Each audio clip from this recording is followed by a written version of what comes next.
always thought heartbreak would sound like shattering glass. But the moment my mother looked my boyfriend in the eyes and told him my sister was a better match, the world didn't explode, it muted. Like someone pressed a pillow over my life and held it there. I didn't scream. I didn't fight. I just left. Left Boston. Left the house that raised me. Left the version of myself they never bothered to see. I rebuilt everything from the wreckage. And years later, when my family walked through the doors of the Seattle home I created from scratch, smiling, pretending nothing had ever happened, they froze the second they saw my husband. And that's when the real story began. That I grew up in a house that sparkled for outsiders. White fence, seasonal wreaths, a mother who practiced her smiles in the mirror. From the street, we looked perfect. Inside, perfection was a performance piece curated by my mother, Helena. My sister, Celeste, was the golden centerpiece. Polished, praised, placed on a pedestal she never even had to climb. I was the quiet one, the background character in my own childhood. Helena used to run her fingers through Celeste's hair like she was brushing a masterpiece. Then her eyes would fall on me, ponytail, worn sneakers, a laptop tucked under my arm, and her warmth would cool by 10 degrees. Areas bright, my father would offer. Helena would sigh. Yes, but bright isn't memorable. Programming became my refuge. Code didn't lie, didn't compare, didn't discard. If you messed up, it told you. If you fixed it, it worked. Home didn't follow those rules. Home was a maze where the finish line moved every time I got close. Then I met Luca. He had a gentle laugh, and this way of listening that made space where I'd spent years learning to shrink. He noticed things, how I color-coded my notes, how I talked with my hands when explaining a complicated algorithm, how I existed quietly but intentionally. For the first time I felt seen. Not evaluated. Not compared. Seen. Introducing him to my family should have been a happy milestone. But the moment Helena shook his hand, something shifted. Like she was assessing him the way she assessed furniture before rearranging the house. Celeste was unusually chatty that evening, brushing imaginary lint off her sleeve and laughing a little too brightly. I tried to chalk it up to nerves. I tried to ignore the way Helena asked Luca about his career ambitions like she was interviewing him for a role he hadn't auditioned for. That I tried to ignore a lot of things, like how Luca started showing up late to our study sessions, how he began checking his phone more, how his excuses got vaguer, or the day he casually mentioned Helena's lemon chicken as if he'd been at my house without me. She invited me to talk, he said. My mother hadn't asked about my classes in months, but she had time to chat with him. Then there was the gas receipt I found in his car. Boston. He'd sworn he was in New York that day. My fingers trembled as I held the warm paper. Something was unraveling, and I knew exactly whose hands were on the thread, so I drove home unannounced one night. I don't know what I expected to find, but it wasn't the scene waiting for me. The soft glow of the living room lamp. Celeste's delicate laughter. Helena poised like royalty. And Luca between them, leaning forward as if absorbing every poisonous word Helena poured into him. She's too distracted, Helena murmured. Too career-driven. Celeste understands partnership. She's stronger. She fits you. Fits. As if I were a dress she'd tried on and decided didn't match the aesthetic, Celeste lowered her eyes, pretending innocence, pretending concern.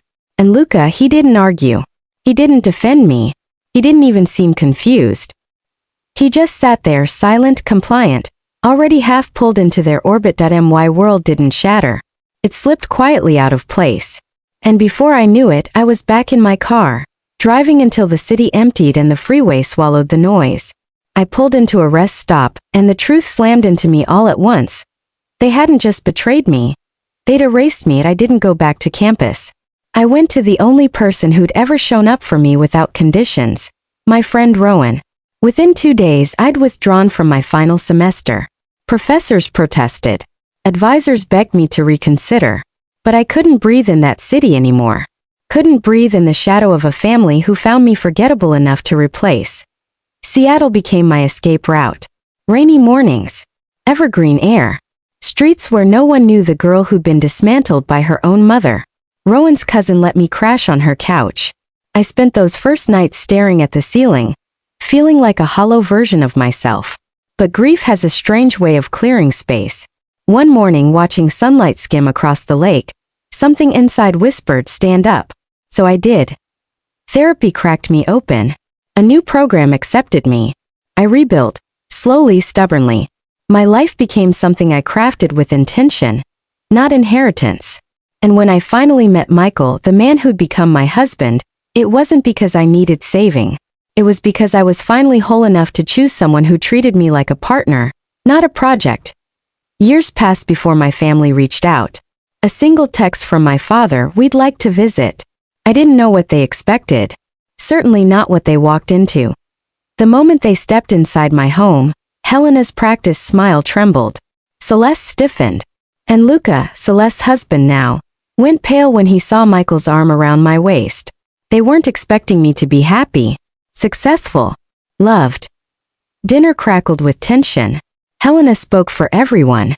My father stayed quiet. Celeste barely touched her food. Then Michael, who never raises his voice, asked one simple question. "When was the last time you were all together?" "The engagement party," Helena answered smoothly. My stomach twisted. Celeste's fingers tightened around her fork. Luca swallowed hard.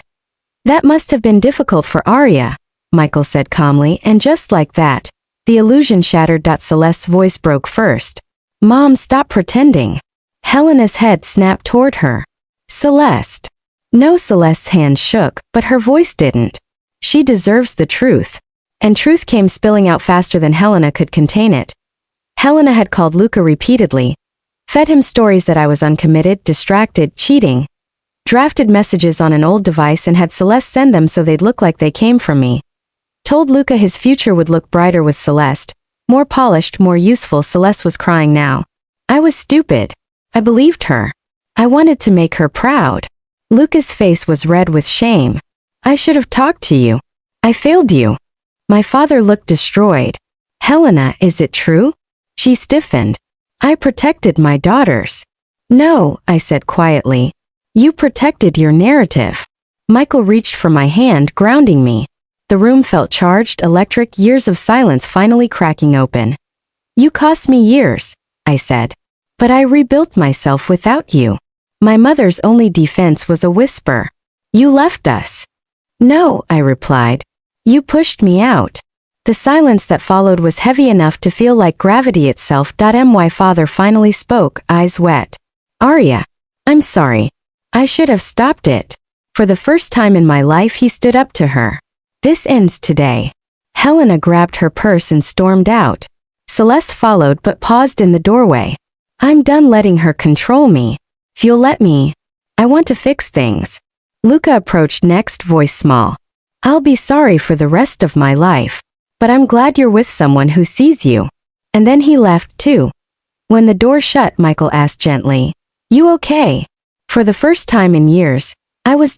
My father stayed with us for a week. We rebuilt slowly. Walks by the lake, quiet talks, apologies he'd held inside for decades. Before he died months later, he told me, "I want to spend the rest of my life being your dad." And he did. Celeste rebuilt herself too on her own terms. And my mother became a distant figure orbiting the edge of my life, unable to reach me anymore. And now? I don't measure my life by what they took. I measure it by what I created after. My mother didn't break me.